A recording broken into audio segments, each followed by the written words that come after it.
meeting of the Education and Pupil Services Committee will please come to order. I've marked everyone present with the exception of Lucas Noyers and Dr. Rushi. Mrs. Kelly and Mr. Marshall, please begin with an overview of your agenda items for the evening. Thank you. Good evening, everyone. Tonight we have three agenda items. The first two require board action. The first item is the elementary math textbook adoption. Mr. Schwartz will be presenting the new math series for K through 5 students for the 2021 school year. This again is the money used from the LEG grant that we have been talking about since about last August. So we're going to continue those presentations. The second item is a family and consumer science textbook adoption for our high school students, which is an elective here at the high school. That will require board action as well. And then the third item is informational, and Mr. Salerno and Dr. Manfrey will join us for a presentation on that to talk about the professional development that we've been doing so far this school year.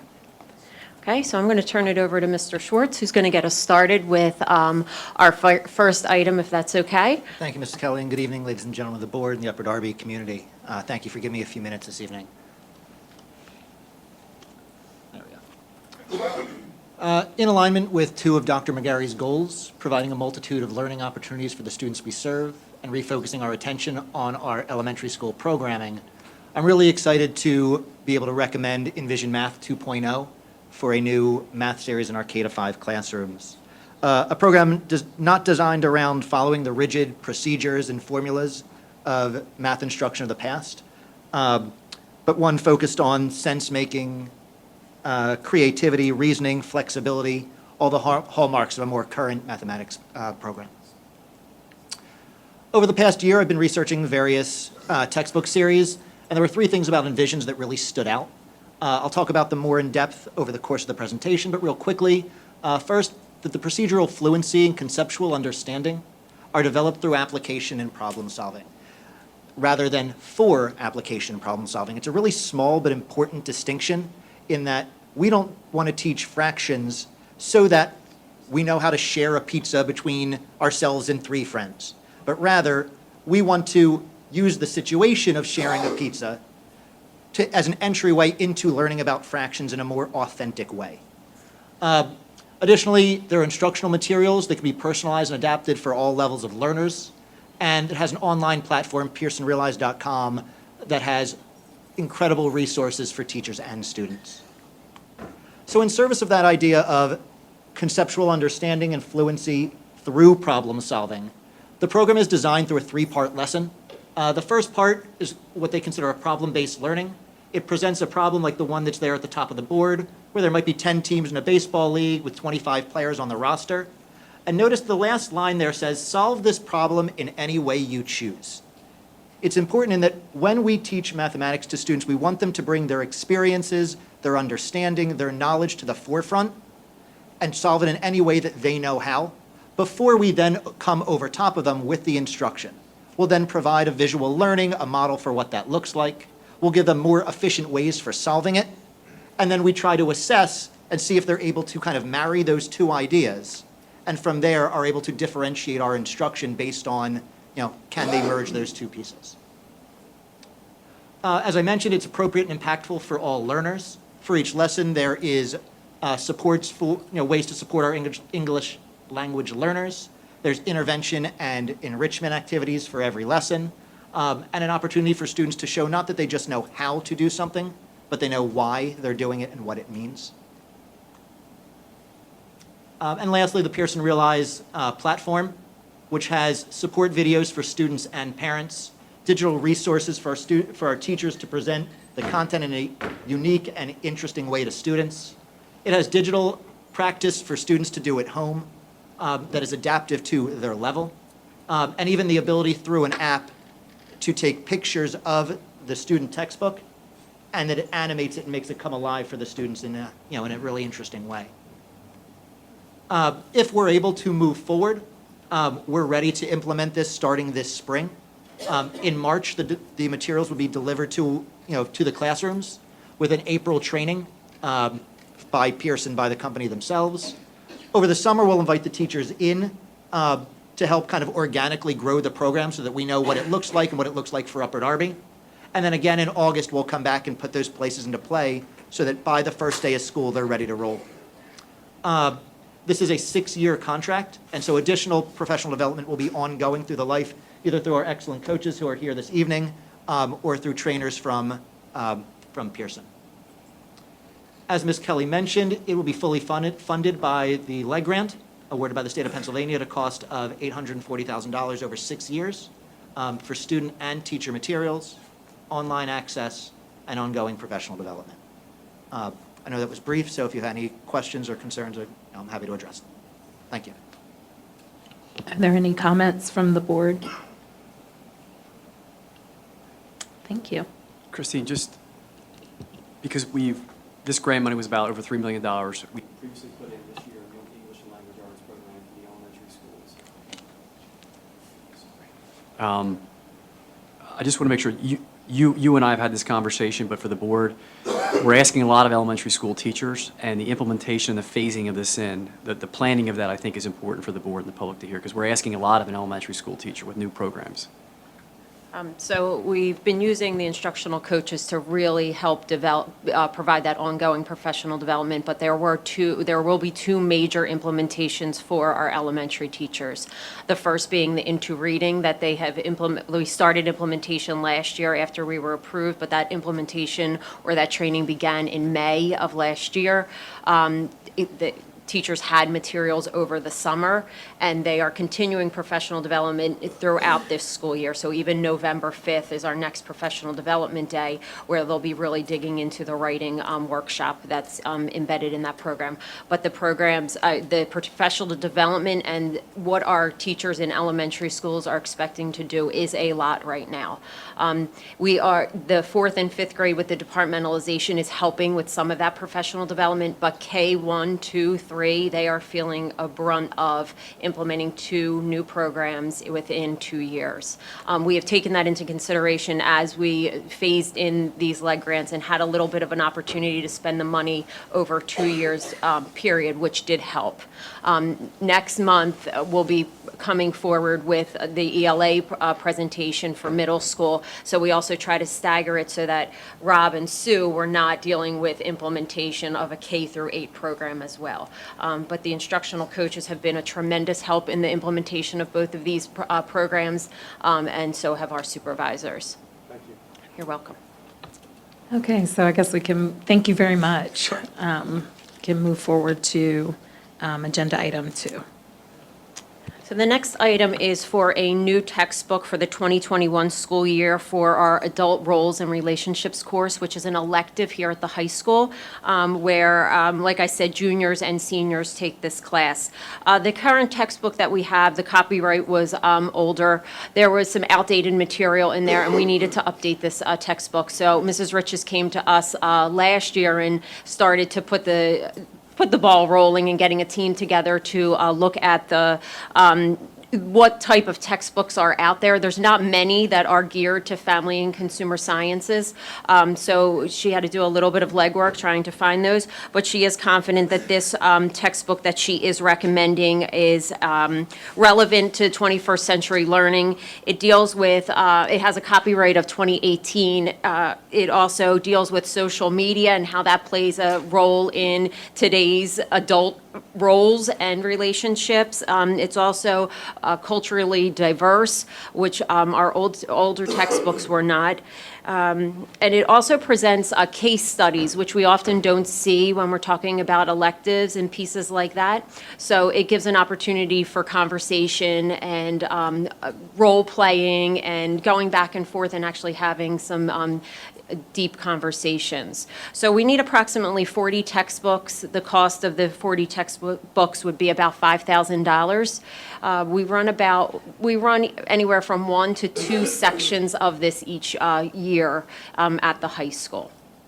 So it is one of those electives that students do like. So that's our recommendation. If you have any questions, I'd be happy to answer them. You may have said this, but can you tell me the name of the textbook again? It is Interpersonal Relationships. Thank you. You're welcome. I was reading the AR, and I just, if you don't mind me highlighting a few of the things, because I think these are things that people have come to the board meeting asking if we educate our students on. So it talks about they'll learn how to make informed decisions in the areas of apartment hunting, purchasing a car, banking, establishing credit, and career choices, dating, marriage, and relationships. So it really does cover, all what we're considering. And then I like that it is including social media, because that seems to be a big concern of how we're communicating with each other these days. Right, exactly. Thank you. And you're welcome. And it does take into consideration the career readiness standards that we keep talking about. So that's good that students are getting exposed in different ways in different courses to the career standards as well. Is there any other questions on that?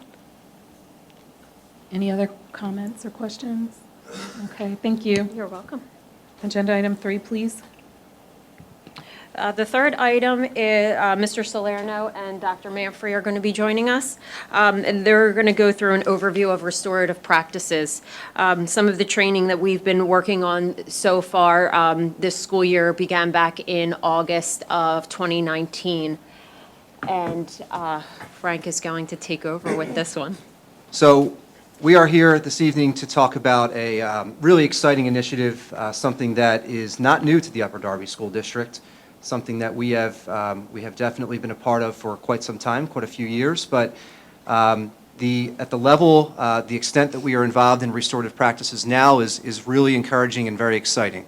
And this was a direct result of the hard work of Miss Wendy Elgart, Dr. McGarry, and members of the team writing a grant for safe schools to include restorative practices as a preventative measure for keeping our schools safer and building relationships was really the pressure behind this to make this happen.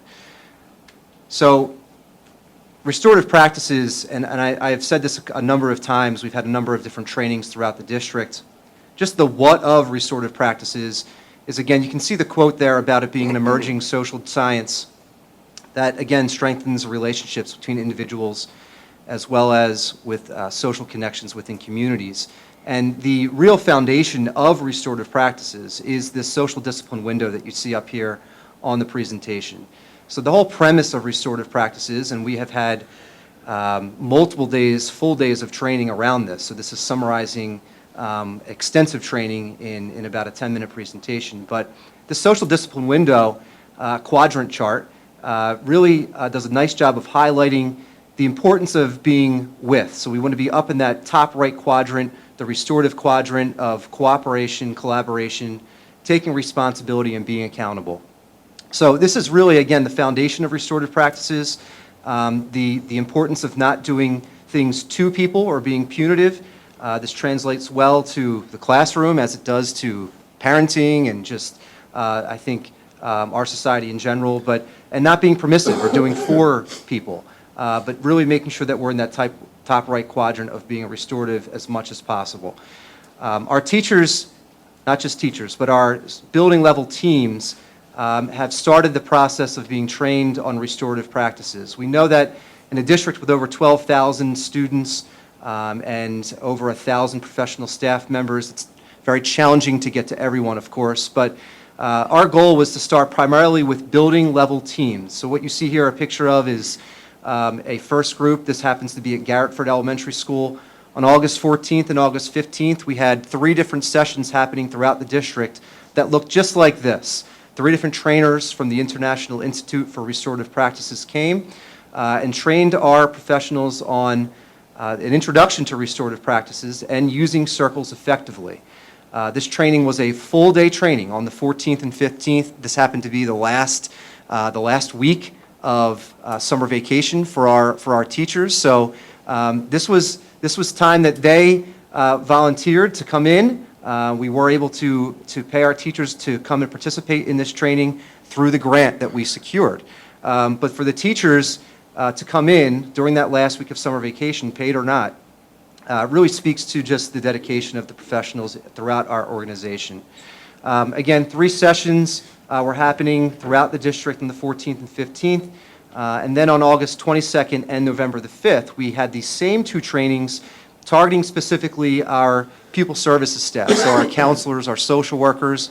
We knew that they were actually contractually required to be in during the 14th, 15th, but it's an extremely busy time for them. They're just fine-tuning schedules, meeting with families, touring students around the buildings. So we had the initial training for our pupil services teams, every counselor, social worker, lead teacher, administrator, assistant principals throughout the entire school district, and the ones that we did not catch on the 14th and 15th, we did on the 22nd, and upcoming for our circles training for the second half of that on November the 5th. Thanks, Frank. Good evening, everyone. On October 14th, while students and staff were off, our offices were open and our administrators were in.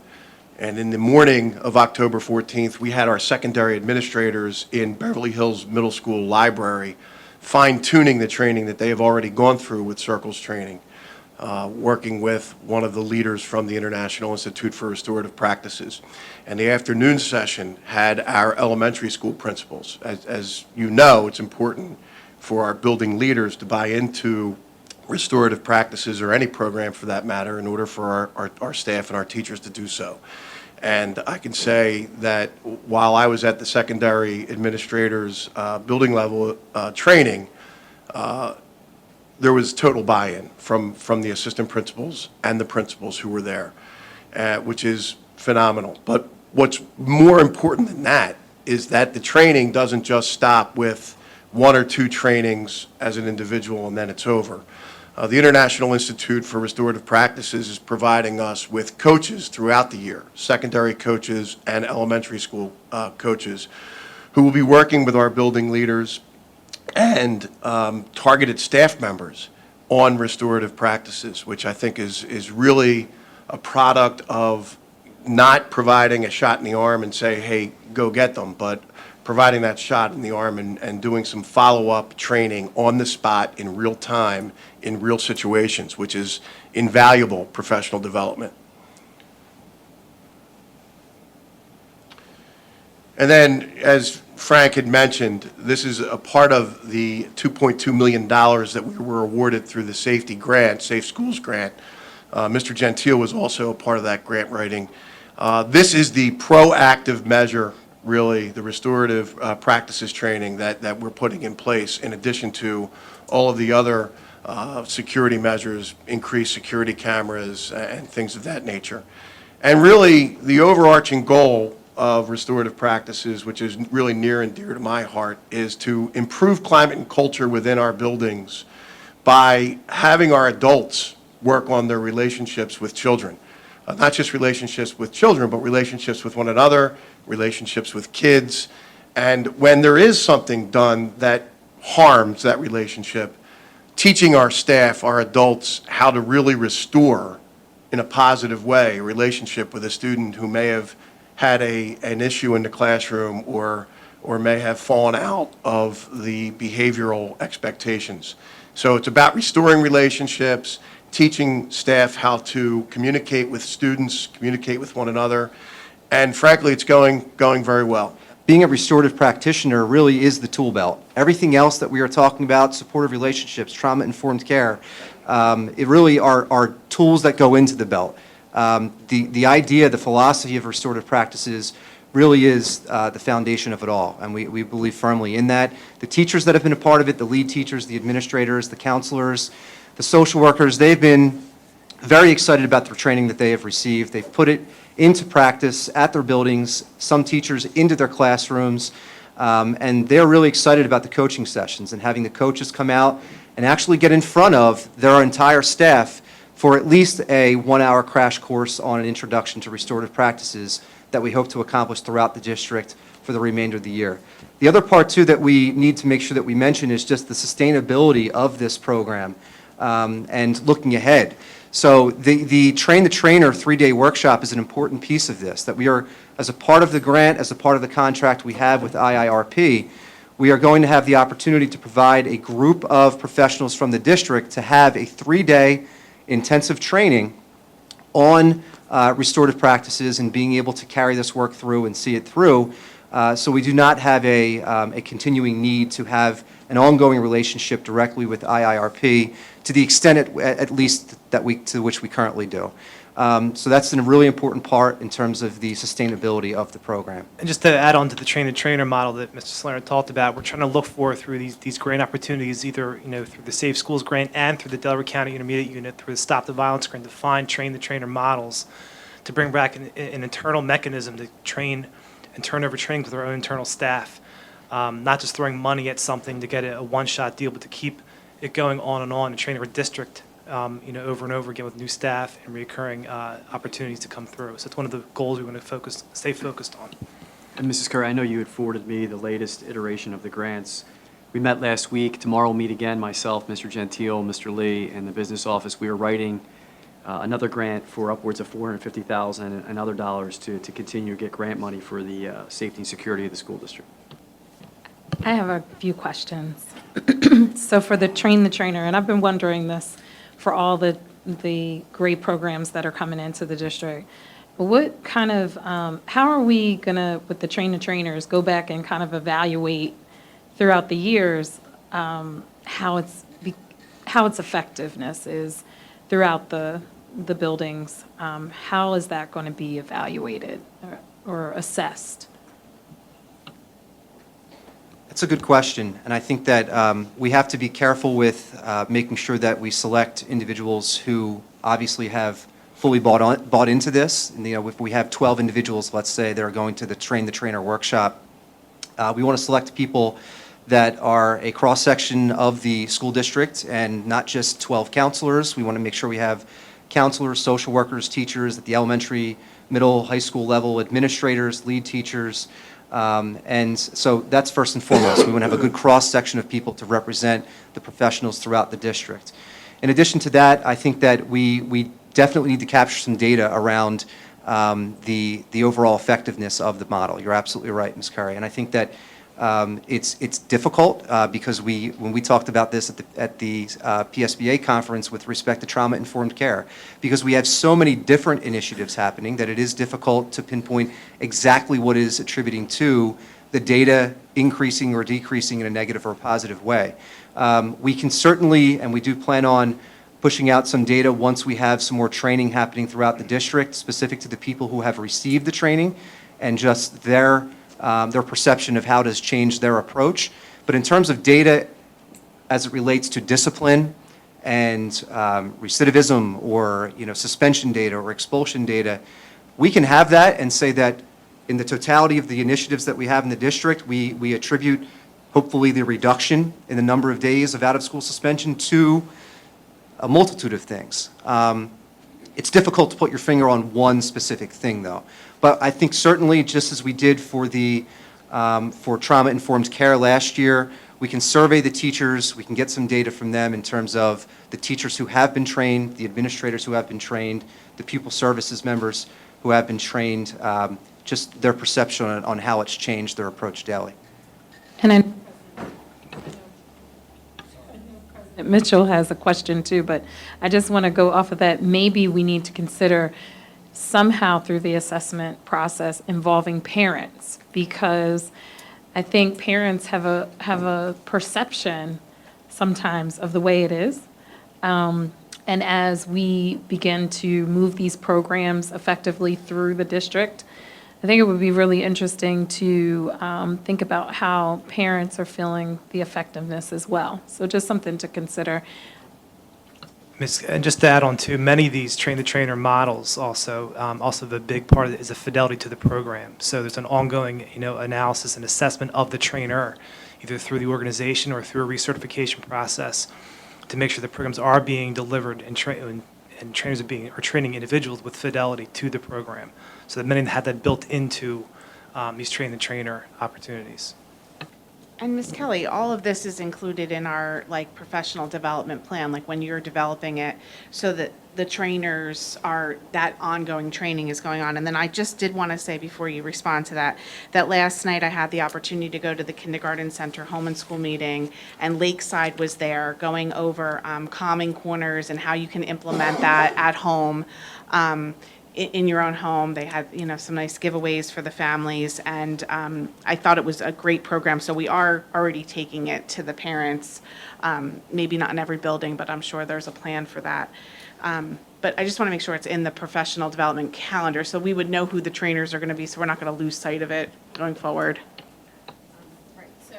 Each week, we meet as a curriculum and instruction team, and in those meetings, we look at long-term, what needs to go on the calendar for next year, who are the people that we need to capture, what is the budget, where are the funds coming from to pay a teacher if they have to come in during the summer. We've been using Title II funds to do a lot of that work this summer. So we look at all of those pieces continuously as we meet. You're welcome. Just a quick question for me. I think you talked about a little bit the trauma-informed care, the restorative practices, and the other initiatives we have in the district, PBIS and the RTI. Can you just talk a little bit about how they complement each other? I'm sure the teachers would like to hear that, or you may have already shared that with them. But talk a little bit about how they complement each other and how they relate to each other, all to benefit our teachers and our students. Well, I think, all the initiatives that we're doing here in our district do complement on each other in a variety of ways, and mainly because we're supporting the students and the teachers in the way of how we're either assessing or we're reviewing or responding to behavior or trauma within the classroom. Not one approach is the same, obviously, but they all do have areas of complement. One of the things we're working on this coming year is to pull all those pieces together into a social and emotional curriculum. To learn how we're going to put all those pieces together so it's cohesive, it's clear, and you can see the connection the same way you see a language arts curriculum or a math curriculum or anything with the standards-based academic piece. We want to see the same thing with our student service and how we support students and teachers behaviorally and socially and functionally in the school setting. So just two things. One, follow-ups to the two questions that were made by the board members. One, to Mr. Brown's point, we have to be honest about the perspective here that this is a lot of work. Historically, public education operated from a justice lens, right? Like society operates. There's a rule, there's a punishment, and as a result, there's the consequences. So the work that's been done here as well is to redo our code of conduct and how we handle consequences with students. We had to start a couple of years ago with our code of conduct and be restorative in the sense that connecting with parents, I think to Mrs. Curry's point, reach out to parents, phone calls, conferences, removing students from class or suspending students or expelling them. They're going to come back to school and they need to get an education. So it's a minor timeout, and the long-term hurt is far greater than the short-term relief that might be there. So there's work to do with that, because it's also difficult to be a classroom teacher with over 30 kids in some of our buildings, some of our rooms, and they're dealing with a lot. So there's a lot to support the teachers, and there's a lot that goes into this work. Part of the other point, Ms. Curry, that you made is that when a student, there are consequences. I think the other part of this with restorative practices is there will be consequences for actions. And part of that is bringing the parent in to restore that relationship too. So the restorative conferences also involve parents, a lot of times elementary school, middle school, and where we can get a parent to come in at the high school sometimes as well, is to have that parent be a part of that conversation to repair it. We're doing work with a club at the high school that the board approved last year. We're having students apologize to teachers and restore those relationships and the adult part. So they're all complementary, but there's a lot of hard work because we keep asking so much of a classroom teacher. Math, science, social studies, and in some respects, parenting on a daily basis. So there's a lot that goes on in the school here with this work. I think, to add on what Dr. McGarry's saying, that there are so many things that we do for our social and emotional learning that it can be hard to decide what to pick from and what to choose to do in certain situations. That's one of the reasons why we want to pull it all together, so you can see how they complement one another, see how one builds on the other, or a different approach to what you may have tried before for a previous situation. So that's something we think is a main priority for this coming year. Well, I'm pretty excited to hear that the kindergarten center had Lakeside there last night. I'm thinking, it's a good thing that we're able to utilize, if we can, the services that are here for our home and school meetings, and could possibly get more engagement that way. Learning about, what did you call it, the common corners? Yeah, that definitely sounds like something that many of us could use in our own household. So that's something that if we can begin to, holistically involve it in every space, that it would be a positive, definitely. Are there any other comments from the board? Okay. At this time, that's the end of the agenda items for the education and pupil services. And now we'll come to the public comments. Are there any public comments at this time on the agenda items that have been reviewed tonight? Please come to the mic and state your name and address. Thank you. Hi, Suzanne Brittis, 319 Austin Drive, and it was on item 1 and item 3. I was looking at the PDF on the website of the instructional materials evaluation toolkit for the Envision, and I noticed that there is a content overview from the teacher's edition, a photograph of that, and it lists all the skills for, I guess, the example was for 4th grade, but I'm assuming for every grade level it provides it. Would this be something that we'd be able to distribute to families to sort of help provide a better concept of what their children are supposed to be working on? And I guess they also had tables that list skills from the different clusters and gives explanations on how the students will demonstrate the mastery. And I feel like that would be another great tool for parents to provide that support and also understand exactly what their children are doing. Because it seemed like my understanding, the biggest issue with the Go Math is the parents didn't understand, so it was really hard. They wanted to help their kids, but they felt like they didn't know how to do it. And the examples in that PDF seem to be something that could be helpful and seems fairly simple with the explanations. Like, I don't think you need to have a high level of math ability to use that. And then for restorative practices, because it is something that's different and not familiar, it's not the way people are used to, would we be able to do a future presentation that provides more information about what exactly restorative practices are, as far as examples of, you know, what the situation might have been, how we might have addressed it in the past, how that was damaging to the student, and what the new way of approaching it and how this is beneficial as far as the approach. I guess what comes to mind for me is there was a presentation when Mr. Salerno was the principal at Stonehurst. There was, I guess, like a community service club, and rather than, I guess, give students detention for behavioral issues, he was encouraging them to participate in that. So I don't know if that would be helpful. Yeah, Ms. Brittis, I think that's a great idea. I think that maybe even we can connect with the International Institute for Restorative Practices and maybe even try to facilitate some sort of a parent workshop. Because this is important information to know how things are going to be addressed at school, but like I said before, they also, it translates very well to just to parenting. I mean, I've learned a lot as an educator and in my role as the director of elementary education, but also as a parent of 2 young boys as well. So I think that it could benefit people just to know how the approach is going to potentially be a bit different in the school setting, but also could help at home. So I think that we'll connect and maybe see if we can have some sort of a parent workshop to that end. So the other academic piece, the Go Math part, if you recall, 'cause I know you've come to board meetings for years, we went Go Math first because we didn't have the infrastructure technology-wise. Envisions, now that we have the infrastructure more in place, Envisions will allow us to push that information out, to your point.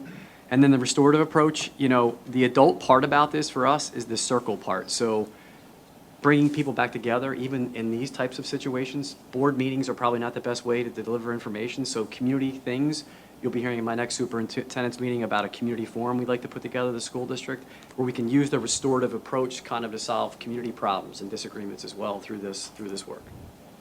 Okay, thank you very much. Is Mr. Schwartz still here? Mr. Schwartz, is there a parent component? I know in other math curriculums or even reading curriculums, there's like a parent sheet that gets pulled out that goes over each chapter. Does this program have that? It does. There's both through the online platform that every student will have a login and parents will be able to access it that way, and through a print version in the student book that would go home. Great. Thank you. Sure.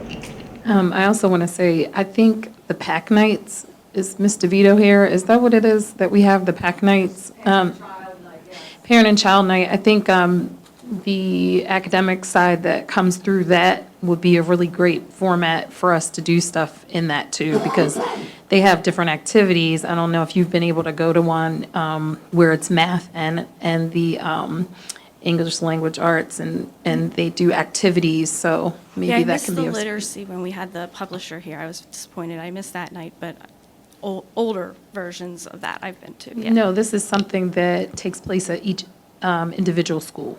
Okay. Yeah, so, All right. Thank you. okay. Good evening, Cynthia Iles, 7611 Parkview Road, Highland Park. Woohoo! I have a few comments. First and foremost, I came in a little bit late, but I was very excited to see the restorative practice initiatives. As a person who works in social services, it brings me joy to know that the Upper Darby School District will be making an effort to break the school to prison pipeline, because to me, restorative justice is one of the methods to do that. So kudos to you. Also, as a member of the Home and School Association at the Highland Park School, we have this beautiful, diverse community at our school who speak many, many languages. And when I bring up the issue of coming to these meetings, one of the concerns when the parents brought up was, how would they understand? How would they understand if they don't speak the language? And I know that you know that we have an amazing array of people speaking many different languages.